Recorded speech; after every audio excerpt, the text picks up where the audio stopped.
We need to be asking ourselves, if we're leading ourselves, are we being the best possible example that we can be? We manufacture a lot of our own fear. All of us should look at leadership as being a mindset that's about being the leader of your own life, and we all have the choice to be able to do that.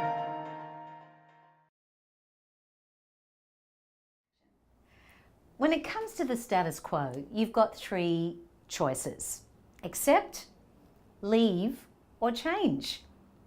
Let's look at each one of these. Acceptance. Acceptance isn't acquiescence.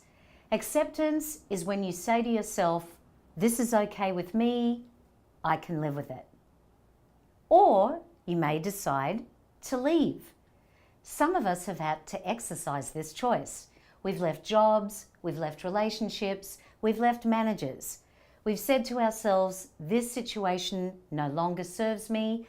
I am okay with making the decision to go. I would add, however, that if you make this choice, what have you learned from the experience? Because without learning something, it's bound to catch up with you somewhere else. History tends to repeat itself. If you decide, on the other hand, that you don't want to accept it, and perhaps leaving it isn't necessarily the right thing, you do have a very powerful choice, and that is to change. Change who? Change you. Change how you see it and change how you respond to it. That is one of the best choices that you can make. And I know why we hold back. One of the reasons we stop ourselves from making the necessary changes that we need to make is because we don't trust ourselves enough. And that's all about intuition. And it's really important to understand the difference between acting on intuition and being what I like to call counterintuitive. So when we operate on our intuition and we are finding ourselves facing change, we kick into what's known as the fight or flight response. I'm sure many of you have heard of that term. We either run away from a situation because we fear that it is threatening, or we decide to fight, to take it on. And we are going to exercise either one of those options in the face of a threat, whether that threat is real or imagined. What I have learned is about being counterintuitive. And that means you're going against the grain.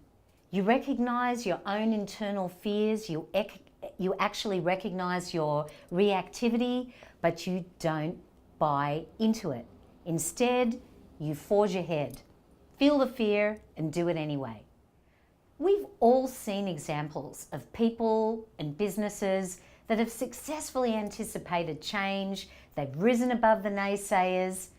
They're the trendsetters, such as Apple and Microsoft, who were led by founders considered to be the mavericks, ahead of their time. Why? Because they pursued their vision without buying into the opinions of the media or competitors who viewed them as being out there. Companies with ideas that would never fly because they thought they were simply outrageous. What about bringing out the maverick in you? So let's summarize. Learn to be proactive versus reactive. Trust yourself. Utilize your options.